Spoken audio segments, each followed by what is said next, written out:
पहला बड़ा मामला है महादेव बुक के खिलाफ एक और आरक्षक पर कार्रवाई की तलवार लटक गई, नहीं तलवार चल गई है। बर्खास्तगी की कार्रवाई हो गई है। नाम आपने सुना होगा, तस्वीर आपको। सीबीआई ने क्या कुछ कार्रवाई की है, इस रेड में सीबीआई को क्या मिला है और सीबीआई ने आज की इस रेड की कार्रवाई को लेकर प्रेस रिलीज में क्या बताया है।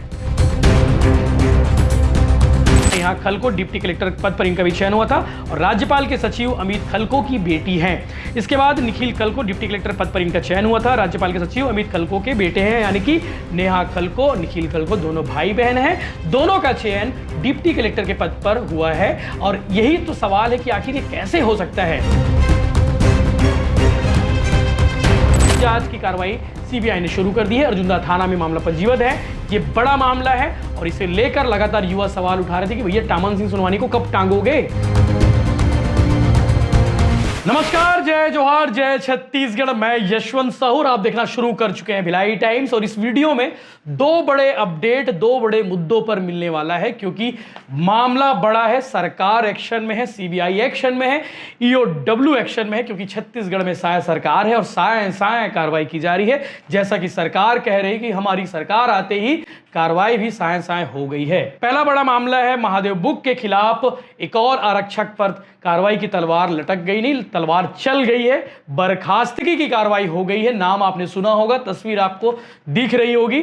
सहदेव यादव, ये ऑनलाइन सट्टा ऐप बुक का बड़ा प्लेयर है और इतना बड़ा प्लेयर है कि सिपाही रहते हुए, आरक्षक रहते हुए पैनल ऑपरेट कर रहा था। सहदेव यादव के अलावा इनके दोनों बड़े भाई भी इस काम में संलिप्त थे और इसकी सजा भी इन भाइयों को मिल रही है। अर्जुन यादव, भीम यादव, दोनों बड़े भाई पहले ही गिरफ्तार हो चुके हैं और अब सहदेव की बारी है। और मैंने पहले ही कहा था, मेरे लास्ट वीडियो में मैंने कहा था कि एसपी जितेंद्र शुक्ला बिना देरी किए सहदेव के खिलाफ बर्खास्तगी की कार्रवाई करने वाले हैं। तो आज कार्रवाई हो गई है। कार्रवाई में लिखा है, मैं जितेंद्र शुक्ला, एसपी दुर्ग, भारत का संविधान के अनुच्छेद 311 के खंड 2 के उपखंड ख के अधीन प्रदत्त शक्तियों के आधार पर निलंबित आरक्षक क्रमांक 1046 सहदेव यादव का गंभीर कदाचरण के लिए आदेश 15 जुलाई से सेवा से पदच्युत करता हूं, यानी कि बर्खास्त करता हूं। ये पहला बड़ा मामला है, इसके बारे में डिटेलिंग बात करेंगे। लेकिन दूसरा बड़ा मामला भी आप जान लीजिए कि आज सीबीआई ने सीजीपीएससी घोटाला मामले में पहली रेड की कार्रवाई की है। सीबीआई चूंकि राज्य सरकार के अनुरोध पर जांच कर रही है इस घोटाले की, और आपको मालूम होगा कि सीजीपीएससी घोटाले का मुद्दा जो है, आपको पता होगा कि विधानसभा चुनाव के वक्त काफी गरमाया हुआ था। अमित शाह से लेकर प्रधानमंत्री नरेंद्र मोदी ने भी इस पर अपने बयान दिए थे और अमित शाह यानी कि देश के गृह मंत्री ने यह कह दिया था कि सीजीपीएससी के घोटालेबाजों को उल्टा लटका देंगे। टामन सिंह सोनवानी, नाम आपको मालूम होगा, सीजीपीएससी के चेयरमैन रहे और जीवन किशोर ध्रुव यानी कि जेके ध्रुव भिलाई के रहने वाले हैं और इनके ऊपर भी आरोप था कि इन्होंने अपने बेटे को सीजीपीएससी में नौकरी दी है, लेकिन नौकरी लगवाई है। और जीवन किशोर ध्रुव यानी कि सीजीपीएससी के सेक्रेटरी हैं। आज जीवन किशोर ध्रुव और सीजीपीएससी के पूर्व चेयरमैन टामन सिंह सोनवानी के घर पर सीबीआई की रेड हुई है। भिलाई में भी रेड हुई है, रायपुर में भी रेड हुई है। इसके अलावा जहां जहां इनके ठिकाने हैं वहां वहां सीबीआई की टीम पहुंची हुई थी और भिलाई में शाम तक सीबीआई की टीम मौजूद थी। तमाम दस्तावेज खंगाले गए, बयान लिए गए। अभी तक ये स्पष्ट नहीं है कि सीजीपीएससी घोटाले में सीबीआई ने आज क्या कुछ किया है, लेकिन सीबीआई की ओर से बयान आया है। वो बयान मैं आपको पढ़कर बताने वाला हूं कि आज सीबीआई ने क्या कुछ कार्रवाई की है, इस रेड में सीबीआई को क्या मिला है और सीबीआई ने आज की इस रेड की कार्रवाई को लेकर प्रेस रिलीज में क्या बताया है। सीबीआई की ओर से प्रेस रिलीज जारी की गई जिसमें बताया गया है कि सीबीआई ने छत्तीसगढ़ लोक सेवा आयोग वर्ष 2020-2022 की परीक्षा के दौरान उप कलेक्टर, उप पुलिस अधीक्षक और अन्य वरिष्ठ पदों के लिए चयन में पक्षपात के आरोपों के मामलों की जांच अपने हाथ में ले ली है और तलाशी ली है। सीबीआई ने छत्तीसगढ़ राज्य सरकार के अनुरोध पर उन मामलों की जांच के लिए मामला दर्ज किया है जो पहले पुलिस थाना ईओडब्ल्यू एसीबी रायपुर में अपराध संख्या 5/2024 तथा अर्जुंदा थाना जिला बालोद में अपराध संख्या 28/2024 24 के तहत मामले पंजीबद्ध किए थे। इन मामलों में छत्तीसगढ़ लोक सेवा आयोग यानी कि सीजीपीएससी के तत्कालीन अध्यक्ष, तत्कालीन सचिव, तत्कालीन परीक्षा नियंत्रक और अन्य के खिलाफ आरोप है कि उन्होंने अपने आधिकारिक पद का दुरुपयोग करते हुए अपने पुत्र, पुत्री, रिश्तेदारों, अपने परिचितों का आदि भर्ती किया है, जो वर्ष के दौरान आयोजित परीक्षा और साक्षात्कार में यानी कि इंटरव्यू में छत्तीसगढ़ राज्य सरकार में विभिन्न पदों के लिए कथित रूप से अयोग्य उम्मीदवार थे। यह भी आरोप लगाया गया है कि तत्कालीन अध्यक्ष के बेटे को डिप्टी कलेक्टर, उनके बड़े भाई के बेटे को डिप्टी एसपी, उनकी बहन की बेटी को श्रम अधिकारी, उनके बेटे की पत्नी को डिप्टी कलेक्टर, उनके भाई की बहू को जिला आबकारी अधिकारी के पद में चयनित किया गया है। सीबीआई की ओर से प्रेस रिलीज जारी किया, उसमें यह भी लिखा गया है कि यह भी आरोप लगाया गया है कि छत्तीसगढ़ लोक सेवा आयोग, छत्तीसगढ़ के तत्कालीन सचिव ने तत्कालीन सचिव यानी कि जीवन किशोर ध्रुव, जेके ध्रुव ने अपने बेटे को डिप्टी कलेक्टर के पद पर चयनित करवाया। सीबीआई की ओर से जो रिलीज जारी की गई उसमें आगे ये भी लिखा गया कि यह भी आरोप है कि अन्य लोगों के अलावा छत्तीसगढ़ के तत्कालीन वरिष्ठ अधिकारियों के बेटे, बेटियां, रिश्तेदार और साथ ही राजनीतिक नेताओं और पदाधिकारियों को डिप्टी कलेक्टर, डीएसपी के पद पर चयनित किया गया है। ये सीबीआई की ओर से जारी प्रेस रिलीज में बताया गया है। अब आपको बताते हैं कि अर्जुंदा में एक मामला पंजीबद्ध हुआ था फरवरी के महीने में। उस एफआईआर में क्या लिखा था और बता देते हैं कि एफआईआर में आयोग के पूर्व चेयरमैन टामन सिंह सोनवानी, पूर्व सचिव जेके ध्रुव, परीक्षा नियंत्रक सहित अन्य अफसरों के नाम शामिल हुए थे। 15 फरवरी को मामला पंजीबद्ध हुआ था। एक अभ्यर्थी ने अर्जुंदा थाने में लिखित में शिकायत दी थी। अभ्यर्थी ने 2021 में पीएससी की परीक्षा में शामिल हुआ था और अभ्यर्थी ने यह बताया था अपनी शिकायत में कि वह प्रीलिम्स और मेंस पास होने के बाद इंटरव्यू तक पहुंचा था। उनका इंटरव्यू अच्छा भी गया लेकिन चयन नहीं हुआ, जबकि कुछ लोग इंटरव्यू से तुरंत निकल गए, इसके बाद भी उनका चयन हो गया। ऐसे बहुत सारे आरोप इस परीक्षा पे लगे थे। 19 विभागों के लिए निकाली गई थी 210 पदों की भर्ती। आपको मालूम होगा कि सीजीपीएससी ने 19 अलग अलग विभागों के लिए 210 पदों के लिए भर्ती निकाली गई थी 2021 में, और 2022 में आयोग ने ये परीक्षा पूरी की थी। 2010 पदों में आयोग ने 625 अभ्यर्थियों का इंटरव्यू लिया था, चयनित किया था, और इंटरव्यू की प्रक्रिया पूरी करने के बाद आयोग ने अंतरिम सूची जारी की तो अभ्यर्थियों ने इसका विरोध शुरू किया और उसके बाद चुनावी वर्ष में ये ऐसा मुद्दा बन गया जिससे सरकार, यूं कहें सरकार ही गिर गई।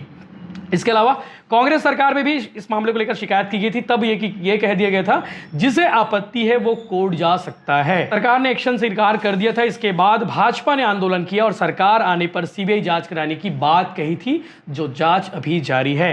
प्रदेश में विधानसभा चुनाव जीतने के बाद साय मंत्रिमंडल का गठन हुआ और सीबीआई जांच की अनुशंसा हुई और उसके बाद सीबीआई ने इस पूरे केस को अपने हाथ में ले लिया है। तो आपके मन में सवाल होगा कि वो कौन कौन लोग हैं जिनकी भर्ती, जिनकी नियुक्ति पर, जिनके चयन पर आपत्ति हो रही। तो आपको मैं डिटेल के साथ बताता हूं। इसको लेकर हाई कोर्ट पे याचिका भी दायर की गई थी। पूर्व गृह मंत्री ननकीराम कंवर ने याचिका दायर की थी। उन्होंने कहा था, उन्होंने पूरा ब्रीफ दिया था और जिनकी नियुक्ति पर सवाल उठे उनकी नियुक्ति के बारे में हम आपको बताते हैं कि वो कौन कौन नाम है और किनके रिश्तेदार हैं जिनकी नियुक्ति को लेकर सवाल उठाए जा रहे हैं। तो सबसे पहला नाम आता है नितेश। डिप्टी कलेक्टर के पद पर इनका चयन हुआ था और जैसा बताया गया है कि सीजीपीएससी के चेयरमैन टामन सिंह सोनवानी के बेटे हैं। साहिल दूसरा नाम है। डीएसपी पद पर इनका चयन हुआ था और टामन सिंह सोनवानी के बड़े भाई के बेटे हैं। निशा कोसले डिप्टी कलेक्टर पद पर इनका चयन हुआ था और ऐसा बताया गया है कि टामन सिंह सोनवानी की बहू है। दीपा अजगले आडिल जिला आबकारी अधिकारी के रूप में इनका चयन हुआ था और यह भी बताया गया था कि टामन सिंह सोनवानी की भाई बहू है। सुनीता जोशी अगला नंबर आता है। लेबर ऑफिसर पद पर इनका चयन हुआ था और इसमें यह भी बताया गया था कि टामन सिंह सोनवानी की बहन की बेटी है। ये पूरा मामला, पूरा जो आरोप है युवाओं की ओर से उठाया गया था। उस समय के विपक्ष में भाजपा थी तो उन्होंने ये पूरा ब्रीफिंग दिया था। साथ ही साथ पूर्व गृह मंत्री ननकीराम कंवर ने हाई कोर्ट में इसे लेकर याचिका दायर की थी। वही लिस्ट में पढ़ पा रहा हूं, वही लिस्ट में आपको बता पा रहा हूं। इसके बाद आता है सुमित ध्रुव। डिप्टी कलेक्टर पद पर इनका चयन हुआ था और पीएससी सचिव यानी कि जीवन किशोर ध्रुव के बेटे हैं। अगला नाम आता है नेहा खलको। डिप्टी कलेक्टर पद पर इनका भी चयन हुआ था और राज्यपाल के सचिव अमित खलको की बेटी हैं। इसके बाद निखिल खलको। डिप्टी कलेक्टर पद पर इनका चयन हुआ था। राज्यपाल के सचिव अमित खलको के बेटे हैं, यानी कि नेहा खलको, निखिल खलको दोनों भाई बहन हैं।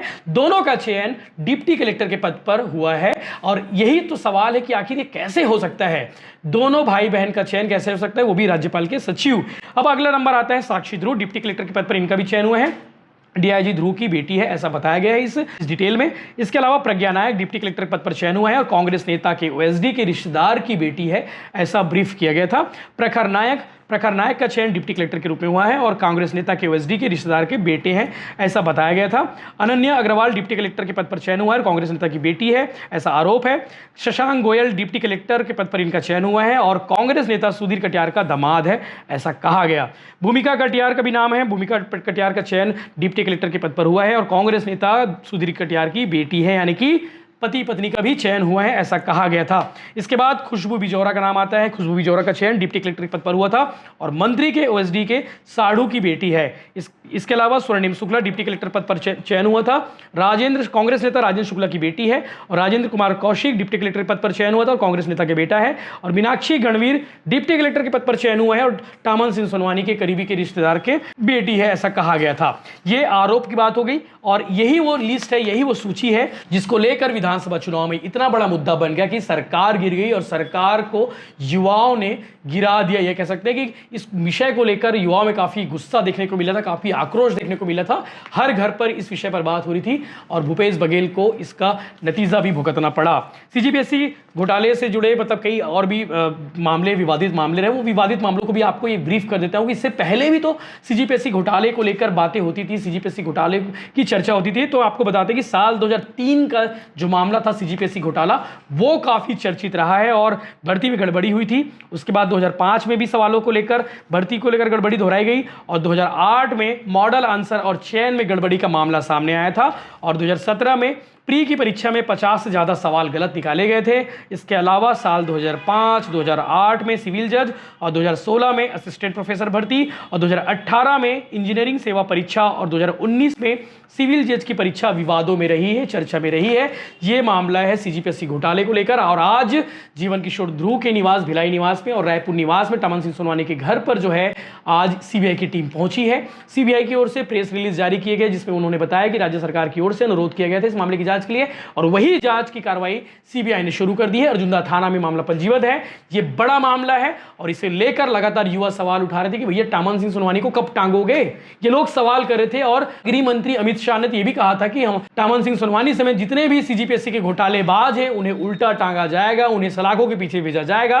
तो अब कहीं ना कहीं सीबीआई की ओर से रेड मारने की कार्रवाई शुरू हो गई है। आज बड़ा दिन था और सीबीआई ने शाम को प्रेस रिलीज जारी करके इस बारे में बताया है कि आज 2 जगह पे यानी कि सीजीपीएससी के पूर्व चेयरमैन टामन सिंह सोनवानी और पूर्व सेक्रेटरी जेके ध्रुव के घर पर रेड मार की कार्रवाई की गई है। इस विषय को लेकर जो भी अपडेट्स आएंगे हम आपको लगातार आगे बताते रहेंगे। आप चैनल को सब्सक्राइब कर लीजिए। इसके अलावा लगातार युवा ये भी मांग कर रहे हैं कि भैया साइंस है भर्ती नहीं हो रही, तो साइंस है भर्ती को लेकर भी लगातार सवाल उठ रहे। तो भर्ती को लेकर भी जब भी हम मंत्री सीएम से मिलेंगे, इस विषय को लेकर जब भी उनसे बात करेंगे तो ये भी सवाल दागेंगे कि भैया भर्ती कब होने वाली है। हालांकि हमने पूछा था पिछले दिनों जब डिप्टी सीएम अरुण साव और डिप्टी सीएम विजय शर्मा दुर्ग दौरे पर थे तो हमने उनसे पूछा था कि 33,000 शिक्षकों की भर्ती का मामला कब तक पेंडिंग रहेगा, कब निकाली जाएगी। इसको लेकर अरुण साव ने भी कहा था। इसके अलावा इसको लेकर डिप्टी सीएम विजय शर्मा ने भी कहा था। उन्होंने कहा था युवाओं के साथ सरकार छलावा नहीं करेगी जैसे कि पिछली सरकार करती थी। यह सरकार युवाओं के साथ न्याय करने वाली है।